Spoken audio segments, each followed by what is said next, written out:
தமிழ் நேயர்களுக்கு வணக்கம். இன்னைக்கு நமக்கு இசை பொழுது அப்படின்னு தான் சொல்லணும். ஸோ நம்ம கூட இருக்கிற கெஸ்ட் ஒரு young and energetic person, none other than singer Ranjith அவர்கள். வணக்கம். வணக்கம்.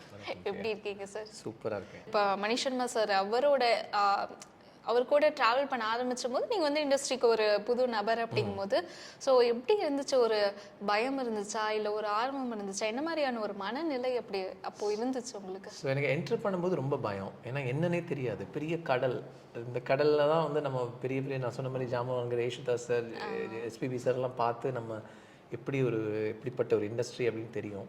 இதில் எங்கேன்னு நம்ம காலை வைக்கிறது, எப்படின்னு போகிறது, எல்லாமே ஒரு கடலை பார்க்கும்போது இருக்கிற ஒரு இது. But at the same time ஒரு எக்ஸைட்மெண்ட்டும் இருந்தது. இப்போ பண்ணி தான் பார்ப்போம் எப்படி இருக்கும்னு சொல்லி. ஸோ என்னோடய ஃபர்ஸ்ட் கோரஸ் செஷனே வந்து மணிஷ் சர்மாவோட தான் இருந்தது. அவர் வந்து ஏன்னா எனக்கு கோரஸில் என்னென்னா ஒரு நாலஞ்சு பேரோட ஒன்றா நம்ம ஒளிஞ்சிக்கலாம். ஒரு கேமோஃப்ளாஜ் மாதிரி ஒரு சேஃப்டி, அந்த ஒரு சேஃப் மோட் எப்பவுமே இருந்தது. அந்த சேஃப் மோடில் கற்றுக்கலாம். அது என்னென்னா ரொம்ப டைரெக்டாக நம்ம ஒரு எனக்கு ஒரு வாய்ப்பு கொடுங்க அப்படின்னு சொல்லி ஒரு இசையமைப்பாளர்கிட்ட நம்ம போகும்போது என்னன்னு நமக்கு தெரியும். அவங்க என்ன மாதிரி அவங்களோட ரிக்குவயர்மெண்ட்ஸ் என்ன, நம்ம எப்படியெல்லாம் நம்மளை வந்து நம்ம எந்த மாதிரியான பயிற்சியெல்லாம் எடுத்துருக்கணும், இது எதுவுமே தெரியாமல் நம்ம அப்படி போகிறது வந்து எனக்கு கொஞ்சம் இதாக இருந்தது. ஸோ இந்த கோரஸ் வாஸ் லிட்டில் சேஃப், ஒரு குஷனிங் மாதிரி இருந்தது. ஸோ அங்கே போய் நான் எல்லாமே it gave me the opportunity to observe எப்படி ஒரு டியூன் சொல்லி கொடுக்குறாங்க. ஏன்னா சித்ராமா வருவாங்க, பாடிட்டு போவாங்க, ஹரிஹரன் சார் வந்து பாடிட்டு போவார். ஸோ இவங்கெல்லாம் பாடும்போது என்ன மாதிரி அவர் இன்ஸ்ட்ரக்ட் பண்ணுறாரு, அவங்க எப்படி அதை கற்றுக்குறாங்க, புரிஞ்சுக்கிறாங்க. ஸோ இதெல்லாம் ஒரு பெரிய ப்ரெஷர் இல்லாமல் ஒரு கிளாஸ் ரூமில் ஒரு ஸ்டூடெண்ட் உட்காந்து அப்சர்வ் பண்ணுற மாதிரி I was able to observe. So that அந்த கான்ஃபிடன்ஸ் நமக்குள்ளே ஆட்டோமேட்டிக்காக வரும்.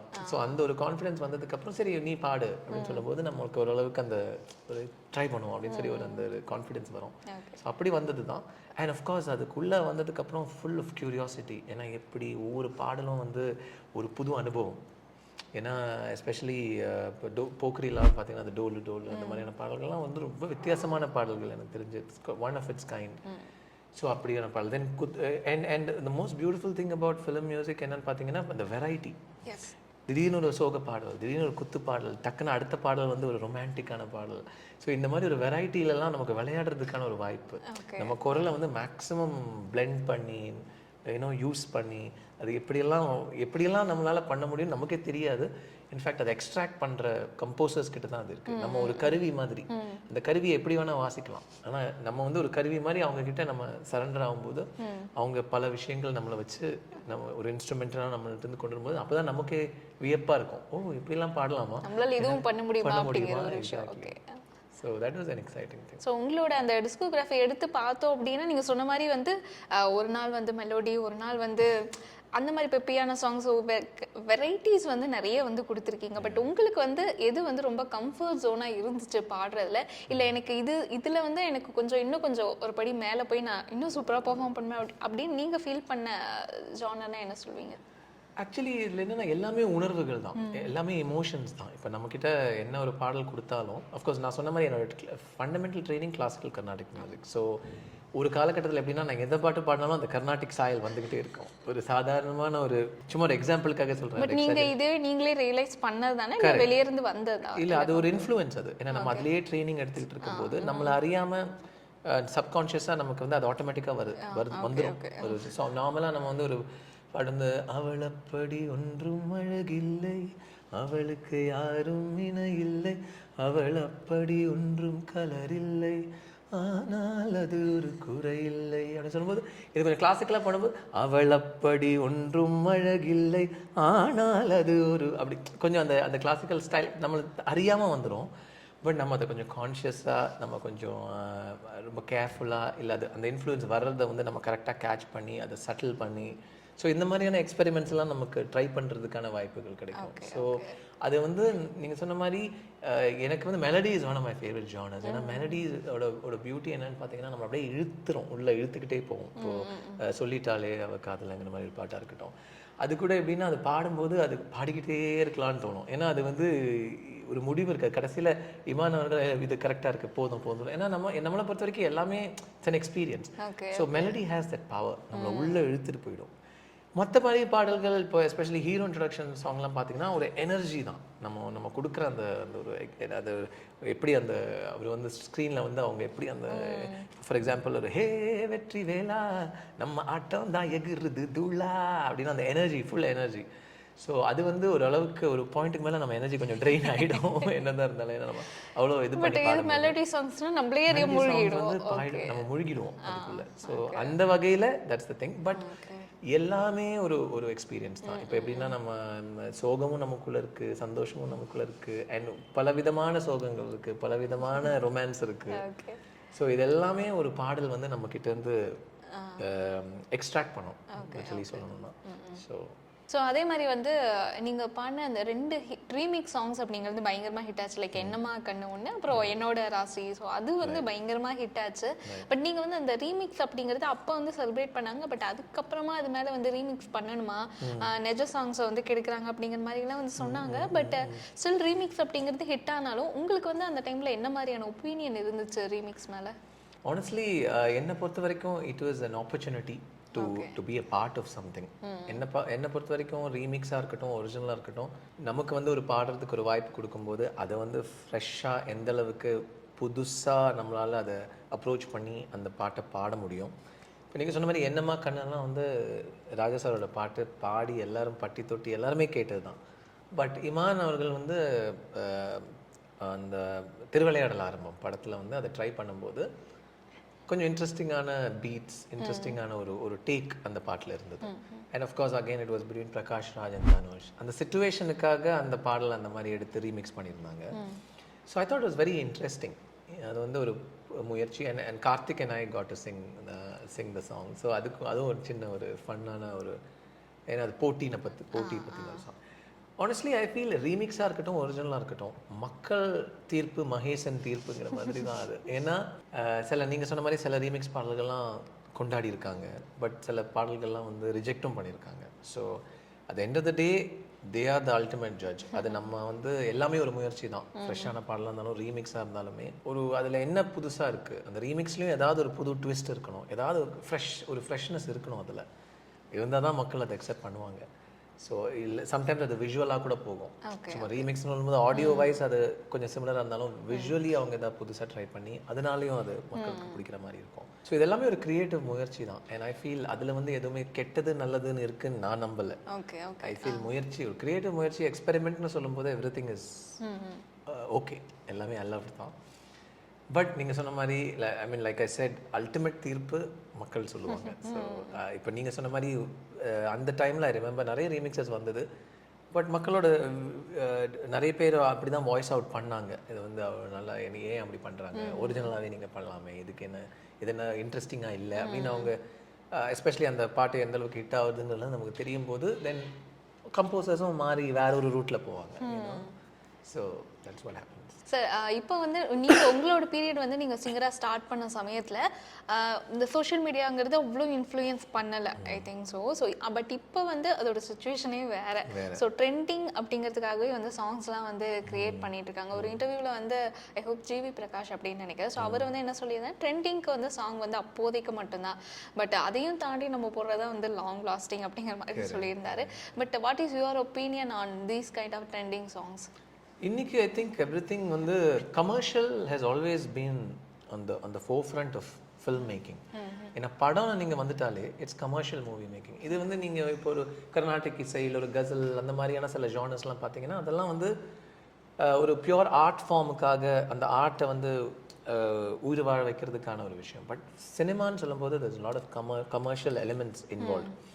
நம்ம பழைய எம்எஸ்வி சார் காலகட்டத்திலேருந்து நீங்கள் பார்த்தீங்கன்னா கூட இப்போ ஒரு சிவாஜி கணேசன் அவர்கள், எம்ஜிஆர் அவர்கள்லாம் வந்து ஒரு தியேட்டர் அப்படிங்கிற ஒரு இடத்துலேருந்து வந்திருக்காங்க மூவிக்கு.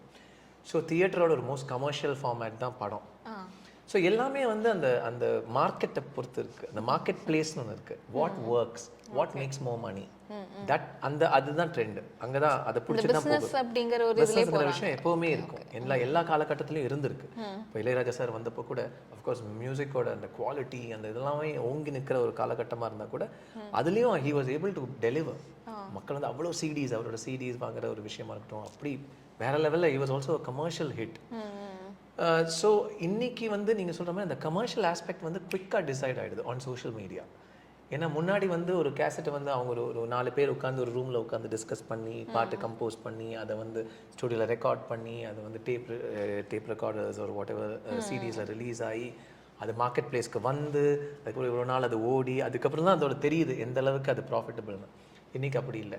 இன்னைக்கு வந்து ஃப்ரெஷ்ஷாக ரிலீஸ் பண்ணாங்கன்னா நாளைக்கே தெரிஞ்சிடும் எவ்வளோ அது வந்து சக்ஸஸ்ஃபுல்லாக, எவ்வளோ மில்லியன் வியூஸ் இருக்குது, எப்படி அதை மக்கள் அக்செப்ட் பண்ணுறாங்க, அந்த டியூன் எப்படி இருக்குது. அண்ட் ரிவ்யூவர்ஸ் எனக்கு ரிவ்யூவர்ஸும் இருக்காங்க, இன்ஸ்டண்ட்டாக சொல்லிடுறாங்க இந்த பாட்டு ஒர்க் ஆகும், இந்த பாட்டு ஒர்க் அவுட் ஆகாது. So we are in a place where the market place is very close. ரொம்ப பக்கத்தில் இருக்குது, ரொம்ப தூரத்தில், முன்னாடி ரொம்ப தூரத்தில் இருந்தது. இன்னைக்கு டக்குன்னு இன்னைக்கு ஒன்று ரிலீஸ் பண்ணால் நாளைக்கு தெரிஞ்சிடும் அதோட விஷயம் என்னென்னு. ஸோ அது வந்து of course it is dictating the trend of music. இன்னைக்கு வந்து எல்லாருமே வந்து டிசைட் பண்ணாங்க எது ட்ரெண்டிங், அந்த ட்ரெண்டை பிடிச்சி போகலாம், இதுதான் ஒர்க் அவுட் ஆகும் அப்படின்னு சொல்லி இன்னைக்கு அதை வந்து அந்த ட்ரெண்டை ரொம்ப அப்படி ஃபாலோ பண்ணுறாங்க. எது பாப்புலர், அந்த பாப்புலரான ஐடியாஸை வச்சு இல்லை பாப்புலரான வார்த்தைகள் வச்சு அதை வந்து பாட்டை க்ரியேட் பண்ணுறதா இருக்கட்டும், ஸ்டோரிஸ் க்ரியேட் பண்ணுறதா இருக்கட்டும், எல்லாமே அப்படி போயிட்டுருக்கு. பட் நீங்கள் சொன்ன அந்த காலகட்டத்தில் அவ்வளோ இல்லை. இப்போ நம்மளால் ஒரு பாட்டு பாடணுன்னா நீங்கள் சொன்ன மாதிரி யார் பாடினாங்கன்னே தெரியாது. ரேடியோஸில் வரும், ரேடியோஸில் வந்தாலும் நேம்ஸ் அந்த காலகட்டத்தில் they were not announcing. இன்றைக்கி வந்து அனௌன்ஸ் பண்ணுறாங்க.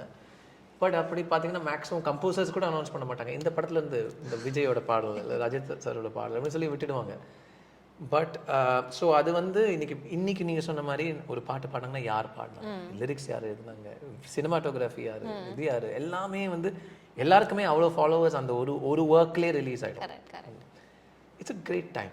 ஐ திங்க் இட்ஸ் குட். அப்படி தான் இருக்கணும். I think it's a good trend. ஏன்னா இன்னைக்கு வந்து எல்லாருக்கும் ஒரு வாய்ப்பு இருக்குது. முன்னாடி நான் சொன்ன மாதிரி நான் வந்து ஒரு பின்னணி பாடகனாக வரணும்னா எனக்கு வந்து எந்த ஒரு பேக்கிங்கும் இல்லைன்னா ஒரு டேலண்ட் ஷோ, ரியாலிட்டி ஷோ, ஏதோ ஒரு ஃபுட் ஹோல்ட் தேவை.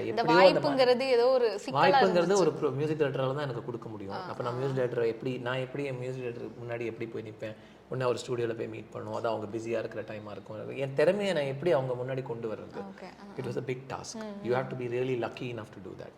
இன்னைக்கு அப்படி இல்லை. இன்னைக்கு யங்ஸ்டர்ஸ் என்கிட்ட வந்து நிறைய பேர் கேட்பாங்க, சார் இமான் சார் கிட்ட, யுவன் சார் கிட்டலாம் கொஞ்சம் ரெக்கமெண்ட் பண்ணுங்கள், எனக்கு ஏதாவது வாய்ப்பு பண்ணலாம். சொல்லுங்கள், அதெல்லாம் டைம் வேஸ்ட் பண்ணாதீங்க, அவங்களெல்லாம் போய் மீட் பண்ணாதீங்க, ஏன்னா அவங்களாம் busy, they're all in their own world.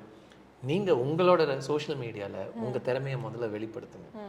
உங்களுக்கு உண்மையான திறமையாக இருந்தால் நீங்கள் உங்களோட ஒரு யூனிக்கான ஃபேக்டர் என்னவோ சிங்கிங்லேயே, இப்போது நீங்கள் வந்து வெஸ்டர்ன் நல்லா பாடுவீங்க, கிளாசிக்கல் நல்லா என்ன what ever that genre is, இல்லை நீங்கள் நல்லா ஃபியூஸ் பண்ணுவீங்க, வாட் எவர் தட் இஸ், நீங்கள் அது ஒரு கொலாபரேஷனாக நீங்கள் ஃபெலோ மியூசிஷியன்ஸை ஐடென்டிஃபை பண்ணுங்கள். உங்கள் சோஷியல் மீடியாவில் நீங்கள் முதல்ல போஸ்ட் பண்ணுங்கள், எப்படி பண்ணுது, எப்படி மக்கள் ரியாக்ட் பண்ணுறாங்கன்னு பாருங்கள், அவங்களோட சஜஷன்ஸ், அந்த வாய்ப்புகள் நீங்களே உருவாக்க முடியும் இன்னைக்கு. அதுதான் அதோட மோஸ்ட் பியூட்டிஃபுல் திங். உங்களுக்கு அந்த அளவுக்கு ஃபாலோவிங் இருக்குன்னா கண்டிப்பாக இந்த கம்போசர்ஸ் எல்லாருமே வந்து உங்களோட இன்னைக்கு அந்த மாதிரி எவ்வளோ ஸ்டார்ஸ் இருக்காங்க. இன்ஸ்டாகிராமில் பாப்புலர் ஆகி, இல்லை சோஷியல் மீடியாவில் யூடியூப்பில் பாப்புலர் ஆகி எவ்வளோ மியூசிக் டைரக்டர்ஸ் வந்து இவங்களை கூப்பிடுங்க. ஏன்னா அவங்களுக்கு ஆல்ரெடி இவ்வளோ ஃபாலோவிங் இருக்குது. ஏன்னா தேர் ஆல்ரெடி ப்ரூவ்ட், அவங்ககிட்ட ப்ரூஃப் இருக்குது தட் தே ஆர் குட். எப்படி, ஏன்னா அவங்களுக்கு இவ்வளோ ஃபாலோவர்ஸ் இருக்காங்க. அது எப்படி அவங்களுக்கு அவ்வளோ ஃபாலோவர்ஸ் வந்தாங்கன்னா ஏதோ ஒரு திறமை அவங்ககிட்ட இருக்குது. அந்த திறமை இல்லாமல் அது வராது. நீங்கள் எவ்வளோ தான் மணி வச்சாலும் புஷ் பண்ணாலும் ஒரு பாயிண்ட் வரைக்கும் you can take it. But ஆர்கானிக்கான ஒரு க்ரோத்துங்கிறது only come when you have something unique, some genuine talent. அதை ஆஃப்கோர்ஸ் அவங்க அப்சர்வ் பண்ணுவாங்க, நோட் பண்ணுவாங்க. அதை வேணால் நம்ம வந்து ஏதாவது விதத்தில் கண்டிப்பாக அவங்களோட பெரிஃபரியில் வரும். ஸோ இன்றைக்கி அவங்களுக்கும் ரொம்ப ஈஸி. டக்குன்னு ஒருத்தவங்களோட ஒரு புது ஆர்டிஸ்ட் வேணும் அவங்க என்ன பண்ணுறாங்க, சோஷியல் மீடியாவில் தான் செக் பண்ணுறாங்க. ஒரு புது பாட்டு பண்ணியிருக்கேன், ஒரு வித்தியாசமான ஒரு குரல் வேணும், எங்கே இருந்துன்னா முன்னாடி வந்து அவங்க இன்சார்ஜஸ் கிட்ட கேட்டு அப்படி இப்படி போகணும். பெரிய ப்ராசஸ் வந்து அது ஒரு பெரிய ப்ராசஸ். இன்றைக்கி அவங்களே சோஷியல் மீடியாவில் போய் ஒரு அரை மணி நேரம் தேடினாங்கன்னா they can find some really interesting voices. அங்கேருந்து தான் அவங்களும் யூஸ் பண்ணுறாங்க. So this is a great opportunity and it's a best time to explore, best time to experience, best time to go out there. நமக்கு பிடிச்ச விஷயங்கள்லாம் பண்ணி அதை வந்து கற்றுக்கக்கூடிய ஒரு டைம் இது. சூப்பர், பெஸ்ட் டைம் அப்படிங்கிறது உங்களோட இது. ஒரு ஸ்பெஷல் பாண்டிங் இல்லையா உங்களுக்கு? மணிஷன் மாஸ்டர் உங்க மேலேயும் ஒரு ஸ்பெஷல் ஒரு லவ் அண்ட் கேர் கொடுத்துருக்காரு. நீங்க கேட்டிருக்கீங்களா? சரி, எதனால சார் அப்படின்ல கேட்டிருக்கீங்களா? அது நான் கேட்டதில்லை. பிகாஸ் ஒரு கலைஞனுக்கு எப்போவுமே அந்த ஒரு இது எப்போவுமே இருக்கும். எப்படின்னு பார்த்தீங்கன்னா இப்போ இன்னைக்கு ரியாலிட்டி ஷோவில் கூட எல்லாரும் கேட்பாங்க, ரியாலிட்டி ஷோஸில் கூட என்னங்க அந்த ஜட்ஜெல்லாம் கொஞ்சம் பார்ஷியலாக இருக்கிற மாதிரி இருக்குது, அவங்க கொஞ்சம் பார்ஷியாலிட்டி காட்டுறாங்க. ஏன்னா பார்த்தீங்கன்னா இவரு கொஞ்சம் நல்லா பாடின மாதிரி இருந்தது, ஆனால் அவங்களுக்கு கொஞ்சம் partiality. But the point is நம்ம எல்லாருமே ஹியூமன் பீயிங்ஸ்னு பார்த்தீங்கன்னா இப்போ 2 பேர் என் முன்னாடி நிற்கிறாங்கன்னா அந்த 2 பேரோட நான் இன்ட்ராக்ட் பண்ணும்போது ஏதோ ஒரு விஷயம் எனக்கு ஒருத்தங்கிட்ட இருந்து இன்னொருத்தவங்களுக்கு கொஞ்சம் பிடிக்கும். எஸ்பெஷலி நீங்கள் ஒரு கலைஞனாக இருக்கும்போது அந்த கலையில் எனக்கு இருக்கிற ஒரு ஆர்வம் இருக்கும், அந்த கலையை நம்மளை இருக்கும்போது ஒரு ஒரு ஒரு பர்சனல் ப்ரிஃபரன்ஸ் எப்போவுமே இருக்கும். ஓகே. அது அந்த ஒரு பாட்டு இப்போவே உங்ககிட்டயே நான் வந்து உங்களுக்கு எஸ்பிபி சார் பிடிக்குமா, ஏஷ்டா சார் பிடிக்குமான்னு கேட்டேன்னா நீங்கள் கண்டிப்பாக யாராவது ஒருத்தர் பேர் சொல்லுவீங்க. ஏன்னா அது நீங்கள் கேட்ட உங்களுக்கு ஏதோ அது ஒரு ஈர்ப்பு இருக்கும். ஒரு பர்டிகுலர் பாடல் அவர் பாடின ஒரு பாடல் உங்களை ஏதோ ஒரு விதத்தில் பாதிச்சிருக்கும். ஸோ அந்த பாதிப்புங்கிறது நீங்கள் ஒரு ஹியூமன் பீயிங்காக இருந்தால் கண்டிப்பாக அது இருக்கும். ஸோ அது ஒரு ஜட்ஜுக்கும் இருக்கும், ஒரு கம்போசருக்கும் இருக்கும், எல்லாருக்குமே அது இருக்கும். ஓகே. ஸோ அது ஏன் கிரியேட் ஆகுதுன்னா அது நமக்கு கரெக்டாக பின் பாயிண்ட் பண்ணி சொல்ல முடியாது. பட் அது அது அப்படி நம்ம பாடுற பாட்டில் அந்த மேபி அவருக்கு நான் சொன்ன மாதிரி அவருக்கு ஏதோ ஒன்று பிடிச்சி போயிருக்கோம். ஏன்னா அதனால தான் அவர் என்னை கூப்பிட்டு அப்படி சொல்லியிருக்காரு. Something about the music and I feel that is been a big blessing. அது எல்லாருக்குமே இருக்குது, எல்லா கலைஞர்களுக்குமே. இப்போது யாருன்னே தெரியாது. இப்போ நிறைய பேர் இன்னைக்கு சோஷியல் மீடியாவில் நிறைய நம்ம அப்படி பார்க்குறோம். ஒரு ஒரு சிம்பிள் ஒரு எப்படி சொல்கிறது, ஒரு ரெஸ்டாரண்ட்டில் வேலை பார்க்குற ஒருத்தராக இருக்கார், இல்லை வந்து ஒரு கூலி வேலை செய்கிற ஒருத்தராக இருக்கார். ஆனால் அவர் திடீர்னு பயங்கரமாக பாடுறாரு அப்படின்னு சொல்லி ஊரே like the whole state R the whole country celebrates him. ஏன் பார்த்தீங்கன்னா அந்த கலையில் இருக்கிற ஈர்ப்பு, அந்த டேலண்ட்டுக்கு இருக்கிற அந்த டேலண்ட் நம்மளை அது பண்ணுற ஒரு விஷயம். அஃப்கோர்ஸ் அப்புறம் எல்லாரும் யோசிப்பாங்க, ஆனால் இவ்வளோ ஒரு பேக்ரவுண்டில் இருந்தும் இவர் இப்படி பாடுறாரு, அது ஒரு ஆடட் திங். பட் அந்த பாட்டு எல்லா வேறுபாடுகளையும் உடைக்கக்கூடிய ஒரு பியூட்டிஃபுல்லான விஷயம்தான் கலை. அதில் எஸ்பெஷலி இசை can just break all boundaries. So நம்ம ஒரு பாட்டு பாடுறோம், ஏன் எல்லாருக்கும் பிடிக்குது, ஏன் இவ்வளோ ஒரு யுவன் சங்கர் ராஜா ஷோனா ஏன் இவ்வளோ பேர் திரண்டு வர்றாங்க, இல்லை ரஹ்மான் சார் ஷோனா ஏன் திரண்டு, ராஜா சார் ஷோனா ஏன் இப்படி மக்கள் உயிரை கொடுத்து வந்து ஒவ்வொரு பீஜியமும் அப்படி ரசிக்கிறாங்க, அவங்களுக்கு என்ன பண்ணாங்க இவங்க அப்படின்னு கேட்டால் கலை. ஸோ அது வந்து நம்ம டிஃபைன் பண்ணி சொல்ல முடியும். ஏன் அவருக்கு அப்படின்னா it's not a transactional affection, it's something beyond that. Correct. But சொல்லியிருந்தீங்க மெலோடி சாங்னா வந்து அதில் மூழ்கிடுவேன், பட் ஒரு இந்த மாதிரி ஒரு ஹை எனர்ஜி போகிறதுக்கு பயங்கரமாக வந்து கஷ்டப்பட்டு பாடணும் அப்படின்னு சொல்லிட்டு. பட் இதுதான் வந்து உங்களுக்கு சேலஞ்சிங்காக இருக்குமா, இல்லை இதை தாண்டி அந்த சொல்லி இந்த கர்நாடிக் அந்த இதெல்லாம் வந்து கண்ட்ரோல் பண்ணிட்டு ஸோ இந்த மாதிரி வேறு என்ன மாதிரியான சேலஞ்சிங்லாம் ஆக்சுவலாக இருக்கும் உங்களுக்கு? Challenging songs can also come. மெலடியில் கூட நிறைய சேலஞ்சிங்கான விஷயங்கள் வரும். எஸ்பெஷலி அந்த நோட்ஸோட the way the notes are arranged or anything. So for example, even song like Solitale Avakadala Solumbode Soguntalala இது போல் ஒரு வார்த்தையை யாரிடமோ நெஞ்சு கேட்கல, இனி வேறொரு வார்த்தையை கேட்டிடமோ எண்ணி பார்க்கல, அவ சொன்ன சொல்லே போதும் அது கீழே இல்லை ஏதோ ஏதோ ஏதோ. இதில் கூட நிறைய டச்சஸ்லாம் இருக்கும், இன்னும் சட்டிலான டச்சஸ் இருக்கும். சம்டைம்ஸ் அந்த இமோஷன்ஸ் வந்து நம்ம பர்ஃபெக்டாக அதை கேரி பண்ணுறது ஆல்சோ வில் பி சேலஞ்சிங். ஏன்னா அந்த உணர்வை ஓரளவுக்கு நீங்கள் ஃபீல் பண்ணால் தான் அது உங்கள் வாய்ஸில் கொண்டு வர முடியும். அதில் ஐ ஃபீல் உங்கள் mind also plays a very big role. So உங்கள் மென்டல் ஸ்டெபிலிட்டின்னு வேணால் சொல்லலாம், is a very important factor. அதனால என்னென்னா நம்ம என்னதான் அதுக்கு முன்னாடி என்னெல்லாம் பிரச்சனைகள் இருந்தாலும் வெளி உலகத்தில் நம்ம என்னதான் சண்டை சச்சரவுகள் எல்லாம் இருந்தாலும் அந்த ஸ்டுடியோக்குள்ளே போயிட்டா அந்த ஒரு காம்னஸ், அந்த ஒரு விஷயம் நம்ம மைண்டில் if you're able to bring that into your mind, then it's very easy to. ஏன்னா நீங்கள் மோல்ட் ஆகணும். யூ ஷுட் பி, நீங்கள் வந்து ஒரு க்ளே மாதிரி இருந்தீங்கன்னா இன்னும் ஈஸி. ஏன்னா த composer is time to give you a song. அதை வந்து நீங்கள் மோல்ட் அண்ட் நிறைய இன்ஸ்டன்ஸில் உங்கள் இன்புட்ஸும் உட்காரும். ஸோ எந்த ஒரு சிங்கர் கூட உங்களுக்கு நீங்கள் இப்போ எப்படி அந்த ஆன் ஸ்க்ரீன் பேர் வந்து நல்லா இருக்கு அப்படின்னு சொல்கிற மாதிரி உங்களுக்கு வந்து அந்த எந்த சிங்கர் கூட உங்களோட வாய்ஸ் வந்து கரெக்டாக மெர்ஜ் ஆகும் அப்படின்னு நினைக்கிறீங்க? ஆக்சுவலி எனக்கு பாடின பாடல்களை நிறைய யாரோட சேர்ந்து, எஸ்பெஷலி ஃபீமேல் சிங்கர் யாரோட பாடியிருக்கேன்னு பார்த்தீங்கன்னா, ஒன்று சுசித்ராவோட பாடியிருக்கேன், இன்னொன்று அஃப்கோர்ஸ் ஸ்ரேயா கோஷல் அவர்களோடையும் பாடியிருக்கேன். இன்ஃபேக்ட் மல்டிபிள் லாங்குவேஜஸில் பாடியிருக்கேன். ஸோ இவங்க 2 பேருமே என்னோட ஃபேவரட் சிங்கர்ஸ் தான். அவங்க 2 பேருக்குமே சுசித்ரா பார்த்தீங்கன்னா அவங்க ஒரு ஸ்டைல், ஒரு யூனிக் ஸ்டைல் ஆஃப் வாய்ஸ் இருக்கும். ரொம்ப ஒரு போல்டான வாய்ஸ். அவங்க she brings out a bolt ஸ்டைலாக இருக்கட்டும், இல்லை ஒரு மாதிரி சட்டிலான ஒரு விஷயமா இருக்கட்டும், டோல் மாதிரி எல்லாமே she is good at and she is very creative. Especially பாடும்போது அவங்களுக்குன்னு ஒரு ஸ்டைல் அது கொண்டு வருவாங்க. ஸோ அப்படியான ஸ்ரேயா கோஷல் அஃப்கோர்ஸ் சொல்லவே வேணும். நிறைய சொல்லிட்டாலே அவ காதலை, அதே மாதிரி வேறையும் மலையாளத்தில் song few songs with her, தெலுங்குல songs few songs with her. So even இந்த பாட்டு ஏழை பார்க்க போகிறேன், பார்த்து செய்தி கேட்க போகிறேன், கயல் படத்தில் வரும் நினைக்கிறேன், அதுவும் அவங்களோட சேர்ந்து நான் பாடின பாடல். So those opportunities have come. So of course they're all amazing singers. So யாரோட ரொம்ப ஒத்து போகுதுன்னு கேட்டிங்கன்னா I would mention these two people. ஏன்னா நிறைய அவங்களோட தான் பாடியிருக்கேன், காமனாக பாடியிருக்கிறது அவங்களோட. இப்போ ஒரு விஷயம் வந்து சொல்லிட்டு இருக்காங்க, லைக் எஃப்டிஎஃப்எஸ் வந்து தேட்டர் வாசல்லே நின்று நிறைய பேர் எஃப்டிஎஃப்எஸ் ஒப்பீனியன்லாம் வந்து எடுக்கிறாங்க, அதெல்லாம் வந்து பேன் பண்ணணும் அப்படிங்கிற மாதிரி ஒரு விஷயம் வந்து சொல்லிட்டு இருக்காங்க. நீங்கள் என்ன நினைக்கிறீங்க அதை பற்றி? வெல், அது வந்து இப்போ சில கான்ட்ரவர்சிஸ் வரும்போது அந்த மாதிரி சொல்கிறாங்க. பட் எதையுமே நம்மளால பேன் பண்ண முடியாது. மக்களோட ஒப்பீனியன், மக்களோட பட் படத்தையே அது காலி பண்ணுது அப்படிங்கிற விஷயம்லாம் சொல்கிறாங்களே. பண்ணுது. பட் என்னன்னா என்ன சொல்கிறது, இது வந்து படம் நல்லா இருந்தால் I don't think that's a possibility, you know, in the sense. ஏன்னா இது என்ன சொல்கிறது, மக்களோட டேஸ்ட்னு ஒன்று இருக்குது. யூனோ, அவங்க வந்து அதை பார்க்குறாங்க, அதை வந்து ஒரு பர்டிகுலர் விஷயத்தில் அவங்களுக்கு ஏதோ ரசிக்கிறாங்க, இல்லை அவங்களுக்கு பிடிக்கல. ரெண்டுமே வந்து ஒரு இம்பார்ட்டண்ட்டான எக்ஸ்பிரஷன் தான். இப்போ எனக்கு ஒரு படம் செம்மையாக பிடிச்சிருக்கு, நான் கொண்டாடும் போது மட்டும் எல்லாரும் வாங்க வாங்க சொல்லுங்கன்னு சொல்கிறாங்க. இல்லை எனக்கு இந்த படம் பிடிக்கவே இல்லைங்க, எனக்கு சுத்தமாக செட்டு, எனக்கு இன்ஃபேக்ட் அது வெறுப்பாக இருக்குன்னு சொல்லும்போது ஏன் இல்லை அதை வெளியில் சொல்லாதீங்கன்னு ஏன் சொல்லணும்? எல்லாமே ஒரு எக்ஸ்பிரஷன் தானே. என்ன I'm trying to say. But நான் சொல்கிறது அது வந்து அதை எக்ஸ்பிரஸ் பண்ணுறவங்களும் ஒரு விஷயம் ஞாபகம் வச்சுக்கணும். என்னென்னா ரொம்ப ஸ்ட்ராங்காக அவங்க எக்ஸ்பிரஸ் பண்ணிட்டாங்கன்னா அது வந்து அதை உருவாக்குனவங்களையும் அது பாதிக்கும். நம்ம கொஞ்சம் சென்சிட்டிவாக இருக்கணும். மனுஷன் கொஞ்சம் சென்சிட்டிவாக இருக்கணும். அது வந்து தட் இஸ் மை ஒப்பீனியன். இப்போ நீங்கள் ஒரு காஃபி போட்டு கொடுத்தீங்க, எனக்கு பிடிக்கவே இல்லை அந்த காஃபினா கூட, நான் வந்து உங்கள் கெஸ்ட்டாக அதை குடிக்கும்போது இல்லை கொஞ்சம் சர்க்கரை கொஞ்சம் அதிகமாக தான் நல்லா இருக்கும்னு சொன்னால் அது உங்களுக்கு யூஸ்ஃபுல்லாக இருக்கும். அது ஒரு யூஸ்ஃபுல் கிரிட்டிசிசம். இல்லை நல்லா இருக்குங்க காஃபி, எனக்கு கொஞ்சம் கூட சர்க்கரை இருந்தால் கொஞ்சம் கூட சர்க்கரை போடலாமான்னு சொன்னால் இல்லை ஒரு டிகாஷன் கொஞ்சம் சொல்கிறேன். அது வந்து உங்களுக்கு யூஸ்ஃபுல்லாக, ஏன்னா அடுத்த காஃபி நீங்கள் போடும்போது அது உங்களுக்கு ஹெல்ப்ஃபுல்லாக இருக்கும். சும்மா எனக்கு கேவலமாக இருக்குது இந்த காஃபின்னு சொல்லி நான் தட்டி விடுறது வந்து உங்களை நான் தட்டி இது பண்ணுற மாதிரி இருக்கும். That is not welcome. அது யாருமே பண்ணக்கூடாது. அது எந்த முறையிலையும் இல்லை எந்த விதத்துலேயும் பண்ணக்கூடாதுங்கிறது என்னோட பர்சனலான கருத்து.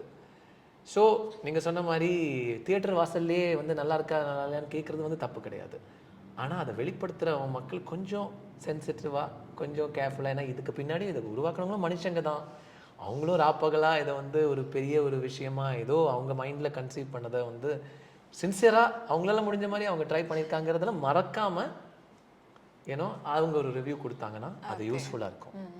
அது பண்ண முடியாது, முடியாது. எப்படி பேன் பண்ணுவீங்க? ஏன்னா நீங்கள் வந்து தியேட்டர் வாசலில் போய் நின்று பண்ணாத இல்லாட்டியும் அவங்க எப்படியும் ஆன்லைனில் வந்து சொல்ல தான் போகிறாங்க, அதை பிரச்சாரம் பண்ண தான் போகிறாங்க. அது நல்லா இருந்தால் எல்லாரும் அதை எடுத்து போடுறாங்க.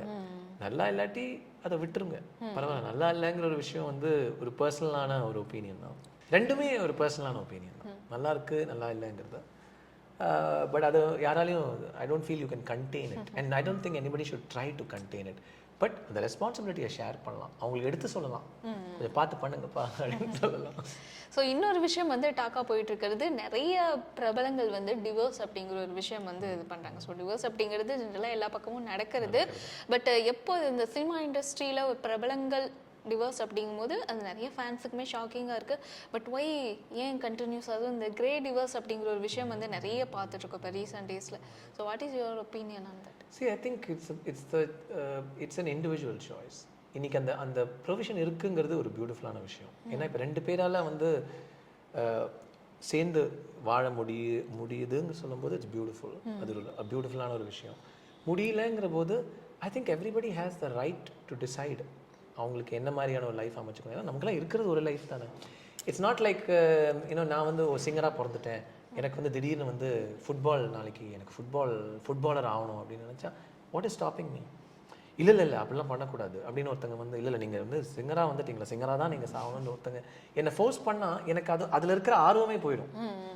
த beauty of life is you can do anything you want. ஏன்னா இருக்கிற ஒரு லைஃப் அந்த as long as you don't, you're not harming anybody. யாரையுமே துன்புறுத்தாமல் யாரையுமே வற்புறுத்தாமல் நீங்கள் உங்கள் வாழ்க்கையை வாழணும். அதுதான் that's the most beautiful thing about life. And divorce gives you that opportunity. ஏன்னா நீங்கள் இவ்வளோ காலமாக சேர்ந்து வாழ்ந்துருக்கீங்க, எதுக்காக வாழ்ந்தீங்க? அது உங்களுக்கான நல்ல ஒரு உங்களுக்கு பிடிச்சது நீங்கள் வாழ்ந்தீங்க. பட் அது இனிமேல் வாழ முடியாதுங்கிற ஒரு சுச்சுவேஷன் ரீச் ஆகும்போது 2 பேருமே மியூச்சுவலாக பிரச்சனை எல்லாம் எதுவும் இல்லாமல் அவங்களோட சாய்ஸ். ஏன்னா அந்த மேரேஜ்குள்ளே வர்றதும் அவங்க சாய்ஸாக, எப்படி மேரேஜ்குள்ளே வர்றது அவங்க சாய்ஸாக இருக்கோ, எது எக்ஸிட் பண்ணுறதும் அவங்களோட சாய்ஸ். அதை எக்ஸசைஸ் பண்ணால் தான் அவங்க நிம்மதியாக வாழ முடியும். ஏன்னா நிறைய பேர் அது பண்ண முடியாமல் தப்பான விஷயங்கள்லாம் பண்ணுறாங்க. ஏன்னோ திருட்டுத்தனமான நிறைய விஷயங்கள் பண்ணுறாங்க. இது இன்னும் மக்களை ஹர்ட் பண்ணுது. அதில் இன்வால்வாக இருக்கிறவங்கள இன்னும் இன்னும் இன்னும் அது ஹர்ட் பண்ணுது. ஏன்னா நம்மளும் பார்த்துருக்கோம், பல ஜெனரேஷன்ஸாக இது நடந்துட்டு இருக்கிற விஷயம் தான். அது வந்து இட்ஸ் ஈவன் வேர்ஸ். அதுக்கு நீங்கள் வெளிப்படையாக இல்லைம்மா, இல்லை மியூச்சுவலி நம்ம வந்து வெளிப்படையாக இல்லை நம்ம வாழ்ந்தாச்சு, இனி நம்ம வேற ஒரு வாழ்க்கையை நோக்கி போகலாம் அப்படின்னு சொல்கிறது வந்து it's a welcoming thing. But அது வந்து மக்களும் அதை ஏற்றுக்கிறதுக்கான ஒரு மனப்பக்குவத்தை டெவலப் பண்ணிக்கணும். ஏன்னா ஐ அண்டர்ஸ்டாண்ட் இன்றைக்கி எல்லாமே ஏன் எதுக்கு எல்லாமே, ஏன்னா எஸ்பெஷலி பர்சனல் லைஃப்னு வரும்போது இப்போ பிக் பாஸ்லாம் வந்ததுக்கப்புறம் எவ்ரிபடி திங்ஸ் தட் அவங்களோட, ஏன்னா அவங்கள ஃபுல் டைம் பார்க்குறாங்க, 24 hours பார்க்குறாங்க. ஸோ அவங்க வாழ்க்கைக்குள்ளேயே இறங்கி போயிடுறாங்க. அவங்க வாழ்க்கை இவங்க வாழ்க்கை மாதிரி இருக்கணும்லாம் நினைக்க ஆரம்பிச்சிடுறாங்க மக்கள். அப்படி இருக்க முடியாது, இருக்கக்கூடாது. ஸோ அது மக்கள் அந்த பக்குவம் வந்துடும். ஐ திங்க் இது இப்போ நீங்கள் சொன்ன மாதிரி கண்டினியூஸாக நிறைய கேட்கும்போது கொஞ்சம் ஷாக்கிங்காக இருந்தாலும் அது நார்மலைஸ் ஆகிடும். But that's life.